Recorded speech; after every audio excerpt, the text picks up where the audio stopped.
Nupur morning, जरा बताइए, अब ब्रोकरेजेस कोई हाई फ्लाइंग सेंटिमेंट्स उनके भी बन रहे हैं? बिल्कुल, गुड मॉर्निंग।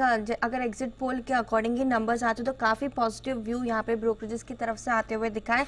एचएसबीसी की बात करें तो उनका कहना था, कल ही रिपोर्ट आ गई थी जहाँ पे उन्होंने कहा कि सोमवार यानी कि आज बाजार में मजबूती के साथ ही शुरुआत होती हुई दिखेगी। और जैसे कि हम देख ही सकते हैं, गिफ्ट निफ्टी आपको वो इंडिकेट भी करते हुए नजर आ रहा है। एग्जिट पोल की बात करें तो उनका कहना है कि एग्जिट पोल में बीजेपी एनडीए जो 2019 में आई थी उससे बड़ी जीत यहाँ पे देखने को मिल सकती है।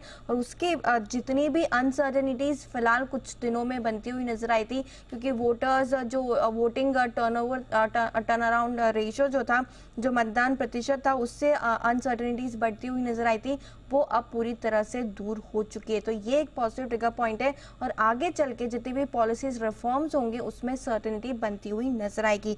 नोमुरा की तरफ से भी यही कहना है कि एग्जिट पोल के अनुसार अगर नतीजे आते हैं तो केपेक्स और फिस्कल कंसोलिडेशन जो है वो बरकरार रहेगा। यहाँ पे पॉजिटिविटी यहाँ पे निकल कर आ रही है। एग्जिट पोल के आधार पे देखें तो एफपीआई का जो इनफ्लो है वो फिर से शुरू होते हुए दिखेगा। पिछले कुछ दिनों में हमने देखा था कि एफआईआई की तरफ से सेलिंग आती हुई नजर आई थी। अब यही माना जा रहा है कि एग्जिट पोल के बाद इसी हफ्ते से जो इनफ्लोज है वो आते हुए नजर आ सकते हैं। नोमुरा को पसंद है इंफ्रा, मैन्युफैक्चरिंग, केपेक्स वाली थीम। उनका कहना है कि नियर टर्म में ये तीनों की तीनों थीम्स जो है वो आउट परफॉर्म करती हुई दिख सकती है। जेफरीज का भी कहना है कि पोस्ट इलेक्शन रैली के बाद स्मॉल एंड मिड कैप में हालांकि थोड़ा सा कंसोलिडेशन देखने को मिल सकता है, लेकिन अगर आपको पोजीशनिंग करनी है तो लार्ज कैप में करें, क्योंकि एफआईआई की जो खरीदारी लौटने के बाद लार्ज कैप में खरीदारी आती हुई नजर आएगी। स्पेशली रिलायंस और प्राइवेट बैंक्स जैसे कुछ काउंटर्स है जो जेफरीज को काफी पसंद है। उनका ये भी कहना है कि रियल एस्टेट और इंडस्ट्रियल और पावर जैसी थीम्स है जहाँ पे आप निवेश कर सकते हैं, क्योंकि ये सारी थीम्स उन्हें पसंद आ रही है। और स्टॉक स्पेसिफिक भी उन्होंने कहा है, आयशा मोटर्स, टीवीएस, कोल इंडिया, ओएनजीसी, एसीसी और श्री सीमेंट जैसे कुछ काउंटर्स हैं जो जेफरीज को काफी पसंद है। और लास्ट में मोतीलाल ओसवाल, जहां पे उनका कहना है कि पीएम मोदी और बीजेपी की जीत से इकोनॉमी और जो कैपिटल मार्केट है उसकी सर्टेनिटी बरकरार रहेगी, जो पॉलिसी रिफॉर्म्स है वो बरकरार रहेंगे, जिसकी वजह से फाइनेंशियल, कंजम्पशन, इंडस्ट्रियल और रियल एस्टेट पर वो ओवरवेट है। Industrial, consumer, discretionary, real estate और पीएसयू बैंक्स की इन्वेस्टमेंट थीम्स उन्हें पसंद आ रही है। ऑलराइट, चलिए, तो जो फॉरेन ब्रोकरेजेस हैं वो तो काफी बुलिश हैं भारत के बाजार पर, और कई सारे सेक्टर्स हैं जिनका जिक्र यहाँ पर नुपुर ने भी किया है। लेकिन नुपुर, अब आपसे थोड़ा ये भी हम समझना चाहेंगे कि आज के लिए महत्वपूर्ण ट्रिगर्स कौन से रहेंगे, क्योंकि डेटा पॉइंट्स भी यहाँ पर मार्केट रिलेटेड काफी सारे निकल कर आए हैं। तो पहले तो शुरुआत खबरों के दम पर कहाँ एक्शन रहेगा और ट्रिगर्स के साथ कर दीजिए। बिल्कुल, 12:30 बजे आज चुनाव आयोग की प्रेस कॉन्फ्रेंस है, तो यहाँ पे हमें फोकस करके चलना है। रिकॉर्ड डेट है आनंद नाटी वेल्थ बायबैक ऑफ शेयर्स की, करीबन 3.7 लाख शेयर्स यहाँ पे दिए जाएंगे 4,450 के भाव में। टेंडर ऑफर के जरिए इसे किया जाएगा, तो यहाँ पे रहेगा पूरा फोकस। बिजनेस अपडेट्स आते हुए दिख रहे हैं मई के महीने के, क्योंकि जून की शुरुआत हो चुकी है। एनएमडीसी की बात करें तो यहाँ पे सेल्स में 22% की कटौती आपको दिखेगी, प्रोडक्शन में 36% की कटौती नजर आई है। कोल इंडिया मई बिजनेस अपडेट, यहाँ पे प्रोडक्शन में 7.5% की बढ़ोतरी देखने को मिली है।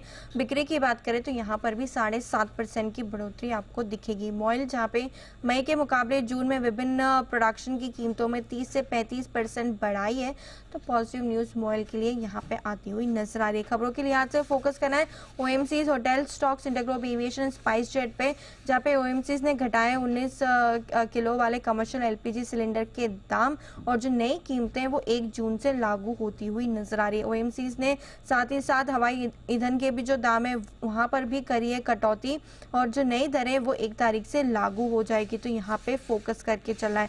आईआरबी इंफ्रा, पीएनसी इंफ्रा पर भी फोकस करना है, क्योंकि आज से देश भर में 1100 टोल प्लाजा पर 3 से 5% तक टोल की जो बढ़ोतरी है वो लागू होती हुई नजर आएगी।